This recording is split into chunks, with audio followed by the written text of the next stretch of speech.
Hello বন্ধুরা, আরও একটি ইনফরমেটিভ এবং হেল্পফুল ভিডিও নিয়ে চলে আসলাম আজকের বাংলা স্টাডি আপ চ্যানেলে। তোমরা যারা এবার উচ্চ মাধ্যমিক একাদশ শ্রেণীর ফার্স্ট সেমেস্টার শিক্ষাবিজ্ঞানের পরীক্ষার্থী, ভিডিওটি স্কিপ না করে পুরোপুরি দেখো। আমরা এই ভিডিওতে ইউনিট 1-এর শিক্ষা ধারণা ও লক্ষ্য চ্যাপ্টারটি থেকে গুরুত্বপূর্ণ 70টি এমসিকিউ প্রশ্ন নিয়ে আলোচনা করব। দেখো, প্রথম প্রশ্ন, এডুকেশন শব্দটি কোন ভাষার শব্দ থেকে এসেছে? উত্তর হলো ল্যাটিন। ল্যাটিন শব্দ এডুকেয়ার কথার অর্থ কী? উত্তর হলো পরিচর্যা করা বা লালন পালন করা। ল্যাটিন শব্দ এডুকসিয়ার কথাটির অর্থ কী? উত্তর হলো ভেতরের সম্ভাবনাকে বাইরে আনা বা নিষ্কাশন করা। বন্ধুরা, বলে রাখি, তোমরা এই সমস্ত স্টাডি ম্যাটেরিয়াল ভিডিও ডেসক্রিপশনে লিঙ্ক দেওয়া আছে, সেখান থেকে একদম ফ্রিতে ডাউনলোড করতে পারবে বা কপি করে নিয়ে বাড়িতে পড়তে পারবে। ল্যাটিন শব্দ এডুকেয়ার কথার এডুকেশার কথার অর্থ কী? উত্তর হলো শিক্ষাদানের কার্য বা প্রক্রিয়া। এডু ক্যাশিও শব্দটি ই অক্ষরের অর্থ কী? উত্তর হলো ফ্রম উইথিন অর্থাৎ অভ্যন্তর থেকে। এডুক্যাশিও শব্দটিতে ডুকো কথাটির অর্থ কী? উত্তর হলো এগিয়ে নিয়ে যাওয়া বা বিকাশ ঘটানো। শিক্ষা শব্দটি কোন সংস্কৃত ধাতু থেকে উৎপন্ন হয়েছে? উত্তর হলো শিখ ধাতু থেকে। সংস্কৃত শিখ ধাতুর কথার অর্থ কী? উত্তর হলো জ্ঞান অর্জন করা বা বিদ্যা লাভ করা। সুস্থ দেহে সুস্থ মন তৈরি করাই হলো শিক্ষা উক্তিটি কার? উত্তর হলো অ্যারিস্টটল। অত্যন্ত গুরুত্বপূর্ণ প্রশ্ন এটা। সংকীর্ণ অর্থে শিক্ষা বলতে প্রধানত কী বোঝায়? উত্তর হলো বিদ্যালয় বা প্রাতিষ্ঠানিক জ্ঞান লাভ করা। সংকীর্ণ অর্থে শিক্ষার একটি প্রধান বৈশিষ্ট্য হলো, উত্তর হলো এটি দাতা ও গ্রহীতার মধ্যে একমুখী প্রক্রিয়া। ব্যাপক অর্থে শিক্ষা হলো একটি, উত্তর হলো জীবনব্যাপী প্রক্রিয়া, অর্থাৎ সারা জীবন ধরে চলতেই থাকে।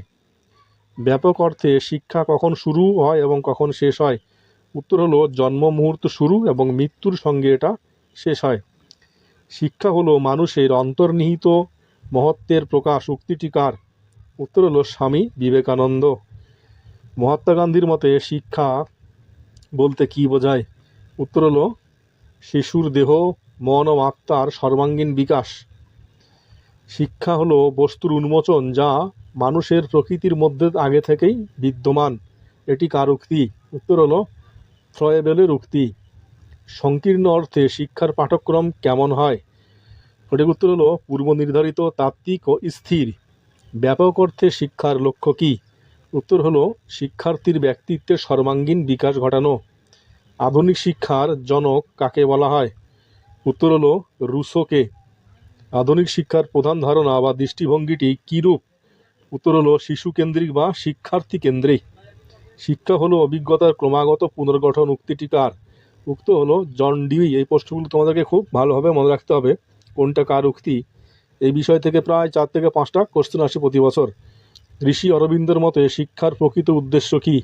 উত্তর হলো দিব্য জীবনের উপলব্ধি ও অন্তরাত্মার বিকাশ। রবীন্দ্রনাথ ঠাকুরের মতে শ্রেষ্ঠ শিক্ষা কোনটি? উত্তর হলো যা বিশ্ব প্রকৃতি ও মানব জীবনের সঙ্গে সামঞ্জস্য বিধান করে। এমিলে গ্রন্থটির রচয়িতাকে, যা শিশুকেন্দ্রিক শিক্ষার ভিত্তি স্থাপন করেছিল? উত্তর হলো রুসো।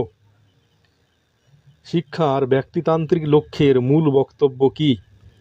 উত্তর হলো ব্যক্তির নিজস্ব সম্ভাবনা, রুচি ও স্বাধীনতার পূর্ণ বিকাশ ঘটানো। শিক্ষার সমাজতান্ত্রিক লক্ষ্যের প্রধান প্রবক্তা বা সমর্থক কারা? উত্তর হলো অগাস্ট কোঁত, ডারউইন এবং মার্ক্সবাদীরা। ব্যক্তি ছাড়া সমাজে কোনো অস্তিত্ব নেই। সমাজ হলো একটি বিমূর্ত ধারণা। এটি শিক্ষার কোন লক্ষ্যের চরমপন্থী বক্তব্য? উত্তর হলো ব্যক্তিতান্ত্রিক লক্ষ্য। Education is the development of those capacities in the individual which will enable him to control his environment. উক্তিটি কার? অত্যন্ত গুরুত্বপূর্ণ প্রশ্ন। এটা হলো জন ডিউই। শিক্ষার ব্যক্তিতান্ত্রিক লক্ষ্যের চরম সমর্থক কে ছিলেন? উত্তর হলো স্যার টি.পি. নান। শিক্ষার সমাজতান্ত্রিক লক্ষ্যের মূল কথা কী? উত্তর হলো সমাজ ও রাষ্ট্রের কল্যাণ এবং ব্যক্তি সামাজিকীকরণ। শিক্ষার বৃত্তিমূলক লক্ষ্য বা ভোকেশনাল এম অফ এডুকেশন বলতে কী বোঝায়? উত্তর হলো শিক্ষার্থীর ভবিষ্যতে স্বনির্ভর এবং অর্থ উপার্জনে সক্ষম করে তোলা।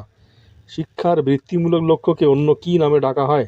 উত্তর হলো রুটি রুজির লক্ষ্য, ব্রিড অ্যান্ড বাটার এম।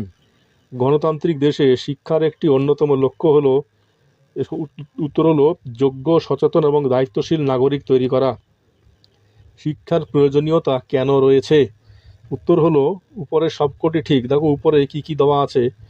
এতে দেওয়া আছে সমাজের কৃষ্টি ও সংস্কৃতিকে সংরক্ষণ ও হস্তান্তরের জন্য, ব্যক্তির গুণাবলী বিকাশের জন্য এবং জাতীয় সংহতি রক্ষার জন্য। ব্যক্তিগত জীবনের বিকাশ তখনই সম্ভব যখন ব্যক্তি সমাজের কল্যাণে নিজেকে উৎসর্গ করে। এটি শিক্ষার কোন লক্ষ্যের কথা বলে? উত্তর হলো ব্যক্তিতান্ত্রিক ও সমাজতান্ত্রিক লক্ষ্যের সমন্বয় সাধন। সমাজতান্ত্রিক শিক্ষার একটি প্রধান ত্রুটি বা সীমাবদ্ধতা কী? উত্তর হলো এটি ব্যক্তির স্বাধীনতা ও মৌলিকত্বকে খর্ব করতে পারে। প্রগতিবাদী শিক্ষাবিদ জন ডিউই শিক্ষার কোন লক্ষ্যের ওপর বেশি জোর দিয়েছিলেন? উত্তর হলো সমাজতান্ত্রিক ও গণতান্ত্রিক লক্ষ্য।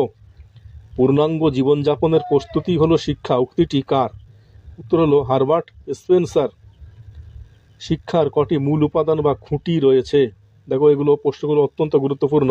4টি। নিচের কোনটি শিক্ষার 4টি মূল উপাদানের অন্তর্গত নয়? শিক্ষার্থী, শিক্ষক, পাঠক্রম এবং বিদ্যালয় ভবন।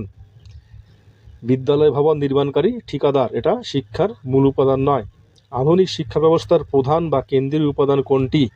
উত্তর হলো শিক্ষার্থী। শিক্ষক হলেন বাগানের মালির মতো, এই রূপকটি কে ব্যবহার করেছেন? অত্যন্ত গুরুত্বপূর্ণ প্রশ্ন এটা। ওটা উত্তর হলো ফ্রয়েবেল, কিন্ডারগার্টেন পদ্ধতিতে এটা। ফ্রয়েবেলের কিন্ডারগার্টেন শব্দটির প্রকৃত অর্থ কী? উত্তর হলো শিশু উদ্যান। আধুনিক শিক্ষা ব্যবস্থায় শিক্ষকের ভূমিকা কেমন হওয়া উচিত? উত্তর হলো বন্ধু, দার্শনিক ও পথ প্রদর্শক। কারিকুলাম বা পাঠ্যক্রম শব্দটি কোন ল্যাটিন শব্দ থেকে এসেছে? উত্তর হলো কুরেরে। ল্যাটিন শব্দ কুরেরে কথার অর্থ কী?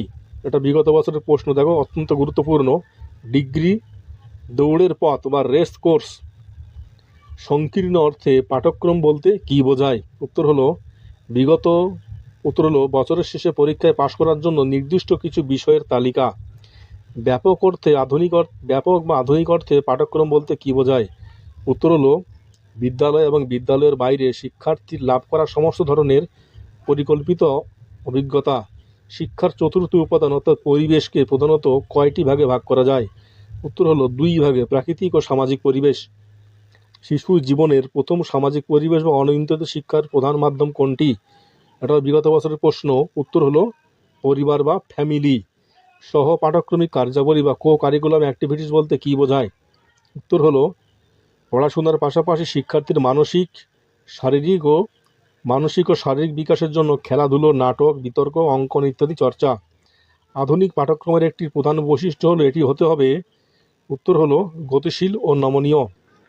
জন ডিউইর মতে বিদ্যালয় হলো সমাজের একটি, সঠিক উত্তর হলো ক্ষুদ্র সংস্করণ বা প্রতিরূপ। প্রাচীন বা ঐতিহ্যগত শিক্ষা ব্যবস্থায় প্রধান উপাদান কী ছিলেন? উত্তর হলো শিক্ষক। শিক্ষার্থীর জন্মগত বা বংশগত বৈশিষ্ট্য কোন উপাদান দ্বারা বিকশিত হয়? উত্তর হলো উপযুক্ত পরিবেশের মিথস্ক্রিয়া দ্বারা। শিক্ষাক্ষেত্রে প্রকৃতিবাদের বিশ্বাসী প্রধান শিক্ষাবিদ কে ছিলেন? উত্তর হলো জাক রুসো। নাবালক অবুঝ শিশুকে জোর করে বড়দের জ্ঞান গলাবার চেষ্টা করো না, এটা শিক্ষার কোন উপাদানের প্রতি ইঙ্গিত করে? উত্তর হলো শিক্ষার্থীর মানসিক বয়স ও রুচিকে গুরুত্ব দেওয়া। সমাজ সংস্কৃতির পরিবর্তনের সঙ্গে সঙ্গে শিক্ষার কোন উপাদান পরিবর্তন আবশ্যিক? উত্তর হলো পাঠ্যক্রমের। শিক্ষার্থীর শিক্ষাদানের ক্ষেত্রে শিক্ষকের সবচেয়ে বড় গুণ কোনটি হওয়া উচিত? উত্তর হলো শিক্ষার্থীর প্রতি সহানুভূতি ও বিষয়গত গভীর জ্ঞান। পরিবেশের উপাদানগুলির মধ্যে সামাজিক পরিবেশ বলতে কোনটিকে বোঝায়? উত্তর হলো পরিবার, প্রতিবেশী, সমাজ, কৃষ্টি ও সংস্কৃতি। শিশুর সমাজীকরণের প্রক্রিয়ায় সবচেয়ে সক্রিয় ভূমিকা পালন করে কোন উপাদান দ্বয়, অর্থাৎ কোন 2টি উপাদান? উত্তর হলো শিক্ষক এবং সামাজিক পরিবেশ। শিক্ষা হলো মানুষের অন্তর্নিহিত শক্তির স্বাভাবিক ও সুসংগত এবং প্রগতিশীল বিকাশ। সংজ্ঞাটি কার? উত্তর হলো পিস্তালৎসি। জন ডিউই এর ত্রিমাত্রিক শিক্ষা প্রক্রিয়া 3টি মেরু বা উপাদান কি কি? উত্তর হলো শিক্ষক, শিক্ষার্থী ও সমাজ বা পরিবেশ। প্রাচীন ভারতীয় শিক্ষাদর্শ অনুযায়ী শিক্ষা বা বিদ্যার চরম লক্ষ্য কী ছিল? উত্তর হলো মোক্ষ বা মুক্তি লাভ করা। থমসনের মতে সংকীর্ণ অর্থে শিক্ষা হলো এক প্রকার, উত্তর হলো কৃত্রিম পরিবেশ তৈরি করে উদ্দেশ্যমূলকভাবে জ্ঞান দান করা। দি স্কুল অ্যান্ড সোসাইটি বইটির লেখককে? উত্তর হলো জন ডিউই। শিক্ষার উপাদানগুলির মধ্যে পারস্পরিক সম্পর্ক কেমন হওয়া উচিত? উত্তর হলো অঙ্গাঙ্গিভাবে জড়িত এবং গতিশীল। আধুনিক ধারণায় সহপাঠক্রমিক কার্যাবলী পাঠ্যক্রমের কিরূপ অংশ? উত্তর হলো পাঠ্যক্রমের অবিচ্ছেদ্য ও সমান্তরাল অংশ। নেতিবাচক শিক্ষায় ধারণা কে দিয়েছিলেন? উত্তর হলো জ্যাক রুসো। শিক্ষার কোন লক্ষ্যটি সমাজ ও ব্যক্তির চাহিদার মধ্যে মেলবন্ধন ঘটায়? উত্তর হলো আধুনিক সমাজতান্ত্রিক গণতান্ত্রিক লক্ষ্য, যেখানে ব্যক্তির বিকাশ ও সমাজের কল্যাণে ঘটে। তাহলে বন্ধুরা, আজকের ক্লাস এই পর্যন্ত। ভিডিওটি ভালো লাগলে অবশ্যই বন্ধুদের সাথে শেয়ার করো এবং অবশ্যই লাইক ও কমেন্ট করো, এবং এইরকম ভিডিও পাওয়ার জন্য অবশ্যই চ্যানেলটি সাবস্ক্রাইব করে রাখো।